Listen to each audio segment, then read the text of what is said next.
ಮುಂದುವರಿಯೋದಕ್ಕಿಂತ ಮುಂಚೆ ಚಾನಲ್ಗೆ ಹೊಸಬ್ರಾಗಿದ್ರೆ ಸಬ್ಸ್ಕ್ರೈಬ್ ಮಾಡ್ಕೊಳ್ಳಿ ಅಂಡ್ ವಿಡಿಯೋ ಇಷ್ಟ ಆಯ್ತು ಅಂದ್ರೆ ಡೆಫಿನೆಟ್ಲಿ ಒಂದು ಲೈಕ್ ಕೊಟ್ಟು ಕಂಟಿನ್ಯೂ ಮಾಡಿ. ನಮಸ್ಕಾರ.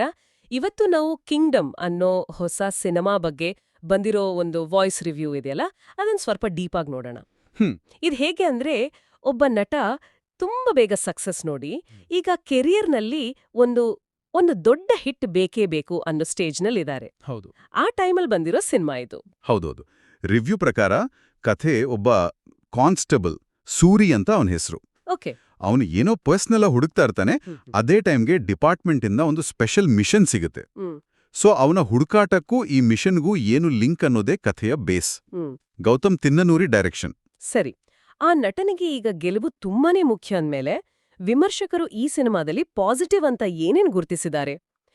ಮ್ಯೂಸಿಕ್ ಬಗ್ಗೆ ಹೇಳಿದ್ರಂತೆ ಅನಿರುದ್ಧ್ ಅವ್ರದ್ದು. ಹೌದು, ಅದೊಂದು ಮೇಜರ್ ಪ್ಲಸ್ ಪಾಯಿಂಟ್ ಅಂತ ರಿವ್ಯೂನಲ್ಲಿ ಹೇಳಿದ್ದಾರೆ. ಅನಿರುದ್ಧ್ ಅವ್ರ BGM ಸ್ಪೆಷಲಿ ಎಮೋಷನಲ್ ಸೀನ್ಗಳಲ್ಲಿ ಮತ್ತೆ ಇಂಟರ್ವಲ್ ಬ್ಲಾಕ್ ಇದೆಯಲ್ಲ, ಅಲ್ಲಿ ತುಂಬಾ ಚೆನ್ನಾಗಿ ವರ್ಕ್ ಆಗಿದೆ ಅಂತ. ಅವರ ರೆಗ್ಯುಲರ್ ಸ್ಟೈಲ್ಗಿಂತ ಇದು ಸ್ವಲ್ಪ ಬೇರೆ ತರ ಇದೆ, ಸೀರಿಯಸ್ ಟೋನ್ಗೆ ಸೂಟ್ ಆಗಿದೆ ಅಂತಾನೂ ಅಭಿಪ್ರಾಯ ಇದೆ. ಓಕೆ. ಮ್ಯೂಸಿಕ್ ಜೊತೆಗೆ ಫಸ್ಟ್ ಹಾಫ್ ಸ್ವಲ್ಪ ಸ್ಲೋ ಇದ್ರೂ ಪರವಾಗಿಲ್ಲ, ಒಂದು ಕ್ಯೂರಿಯಾಸಿಟಿ ಮೇಂಟೈನ್ ಮಾಡುತ್ತೆ ಅಂತಾನೂ ಕೇಳಿದ್ನಲ್ಲ. ಹೌದು. ಕಥೆ ಮೆಲ್ಲಗೆ ಶುರು ಆದ್ರೂ ಫಸ್ಟ್ ಹಾಫ್ನಲ್ಲಿ ಒಂದು ಪಾಯಿಂಟ್ವರೆಗೂ ಆಡಿಯನ್ಸ್ ಅನ್ನು ಹಿಡಿದಿಡುತ್ತೆ ಅಂತ ರಿವ್ಯೂವರ್ಸ್ ಹೇಳಿದ್ದಾರೆ. ಇನ್ನು ಆಕ್ಟಿಂಗ್ ಕಡೆ ಬಂದ್ರೆ ವಿಜಯ್ ದೇವರಕೊಂಡ ಸೂರಿ ಪಾತ್ರಕ್ಕೆ ಬೇಕಾದ ಮ್ಯಾನರಿಸಮ್, ಆಟಿಟ್ಯೂಡ್ ಎಲ್ಲ ತಂದಿದ್ದಾರೆ. ಆ ಪಾತ್ರಕ್ಕೆ ಅವರು ಸೂಟ್ ಆಗಿದ್ದಾರೆ ಅಂತ. ಸರಿ. ಆಮೇಲೆ ಸತ್ಯ ಅವರ ಆಕ್ಟಿಂಗ್ ಕೂಡ ಪಾತ್ರಕ್ಕೆ ತಕ್ಕ ಹಾಗೆ ரொம்ப ಗ್ರೌಂಡೆಡ್ ಆಗಿದೆ ಅಂತಾನೂ ಮೆಚ್ಚುಗೆ ಇದೆ. ಅಂದ್ರೆ ಆಕ್ಟಿಂಗ್ನಲ್ಲಿ ಒಂದಷ್ಟು ಪಾಸಿಟಿವ್ಸ್ ಇದೆ, ಆದ್ರೆ ವಿಮರ್ಶೆಯಲ್ಲಿ ವಿಲನ್ ಪಾತ್ರಕ್ಕೆ ಯಾಕೋ ಜಾಸ್ತಿ ಇಂಪಾರ್ಟೆನ್ಸ್ ಕೊಟ್ಟ ಹಾಗೆ ಅನ್ಸ್ತಿದೆ. ಮುರುಘಾ ಅನ್ನೋ ಪಾತ್ರ. ಖಂಡಿತ. ಆ ವಿಲನ್ ಪಾತ್ರ ಅಂದ್ರೆ ಮುರುಘಾ ನಿಜವಾಗ್ಲೂ ಗಮನ ಸೆಳೆದಿದೆ ಅಂತ ರಿವ್ಯೂನಲ್ಲಿ ಸ್ಟ್ರಾಂಗ್ ಆಗಿ ಹೇಳಿದ್ದಾರೆ. ಆ ಪಾತ್ರದ ಒಂದು ಆರ್ಕ್ ಇದೆಯಲ್ಲ, ಅದು ಚೆನ್ನಾಗಿದೆಯಂತೆ.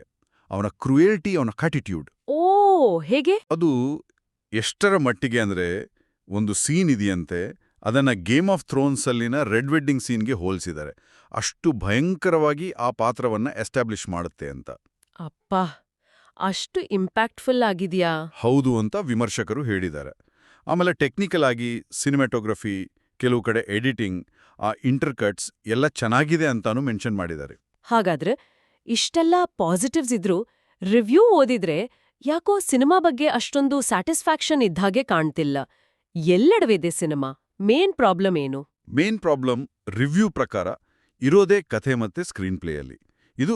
ಇದು ತುಂಬಾ ಹಳೇ ಟೆಂಪ್ಲೇಟ್, ಹೊಸದೇನೂ ಇಲ್ಲ. ರೈಟಿಂಗ್ನಲ್ಲಿ ಡೆಪ್ತ್ ಇಲ್ವೇ ಇಲ್ಲ ಅನ್ನೋದು ದೊಡ್ಡ ಕಂಪ್ಲೇಂಟ್. ಓ. ಫಸ್ಟ್ ಹಾಫ್ ಒಂದು ತರ ಹೋದ್ರೂ ಸೆಕೆಂಡ್ ಹಾಫ್ ಬರ್ತಾ ಬರ್ತಾ ಕಂಪ್ಲೀಟ್ ದಾರಿ ತಪ್ಪುತ್ತೆ.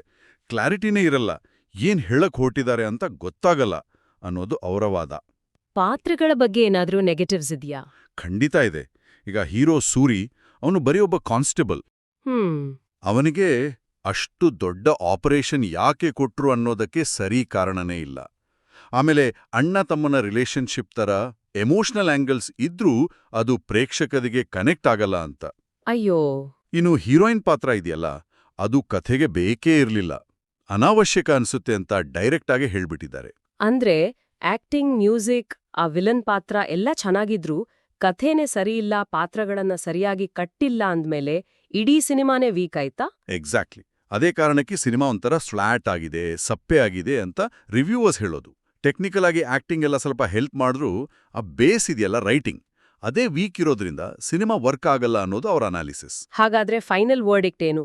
ವಿಮರ್ಶಕರ ಕೊನೆ ಮಾತು ನೋಡಬಹುದಾ ಬೇಡ್ವಾ? ಕೊನೆಗೆ ಹೇಳಿರೋದೇನೆಂದ್ರೆ, ಬರವಣಿಗೆ ಸರಿಲ್ದೇ ಇರೋದ್ರಿಂದ ಸಿನಿಮಾ ಎಲ್ಲೋ ಹೋಗಿ ಸಪ್ಪೆಯಾಗಿ ಮುಗಿದೋಗುತ್ತೆ ಅಂತ. ಟ್ರೇಲರ್ ನೋಡಿ ಇಷ್ಟ ಆಗಿದ್ರೆ ಅಥವಾ ನಟನಿಗೋಸ್ಕರ ನೋಡೋರಾದ್ರೆ ನೋಡ್ಬೋದು, ಉಳಿದೋರಿಗೆ ಅದು ನಿಮ್ಮಿಷ್ಟ ಅನ್ನೋ ತರ ಹೇಳಿದ್ದಾರೆ. ಆ ನಟನಿಗೆ ಬೇಕಿದ್ದ ಆ ದೊಡ್ಡ ಬ್ರೇಕ್ ಇದೆಯಲ್ಲ, ಅದು ಈ ಸಿನಿಮಾದಿಂದ ಸಿಗೋ ಚಾನ್ಸಸ್ ತುಂಬಾ ಕಮ್ಮಿ ಅನ್ನೋದು ಅವರ ಒಟ್ಟಾರೆ ಅಭಿಪ್ರಾಯ. ಇದನ್ನೆಲ್ಲ ಕೇಳಿದ್ರೆ ಒಂದ್ ಯೋಚನೆ ಬರ್ತಿದೆ. ಈಗ ವಿಮರ್ಶೆಯಲ್ಲಿ ವಿಲನ್ ಪಾತ್ರಕ್ಕೆ ಆ ರೆಡ್ ವೆಡ್ಡಿಂಗ್ ತರದ ಸೀನ್ಗೆ ಅಷ್ಟು ಇಂಪಾರ್ಟೆನ್ಸ್ ಕೊಟ್ಟಿದಾರಲ್ಲ. ಹೌದು. ಅಂದ್ರೆ ಮೇನ್ ಸ್ಟ್ರೀಮ್ ಸಿನಿಮಾಗಳಲ್ಲಿ ಕಥೆ ಸ್ವಲ್ಪ ವೀಕ್ ಇದ್ರೂ ಪರವಾಗಿಲ್ಲ, ಆದ್ರೆ ವಿಲನ್ ಪಾತ್ರ ತುಂಬಾ ಸ್ಟ್ರಾಂಗ್ ಆಗಿದ್ರೆ ಜನ ಅದನ್ನೇ ಜಾಸ್ತಿ ಇಷ್ಟಪಡ್ತಿದ್ದಾರಾ ಇತ್ತೀಚೆಗೆ? ಅದು ನಿಜಕ್ಕೂ ಒಂದು ಇಂಟ್ರೆಸ್ಟಿಂಗ್ ಪಾಯಿಂಟ್. ಆಡಿಯನ್ಸ್ ಟೇಸ್ಟ್ ಹಾಗೆ ಬದಲಾಗ್ತಿದ್ಯಾ? ಬಹುಶಃ ಆ ಯೋಚನೆಯೊಂದಿಗೆ ಇವತ್ತಿನ ಈ ಚರ್ಚೆನ ಮುಗಿಸೋಣ ಅಲ್ವಾ?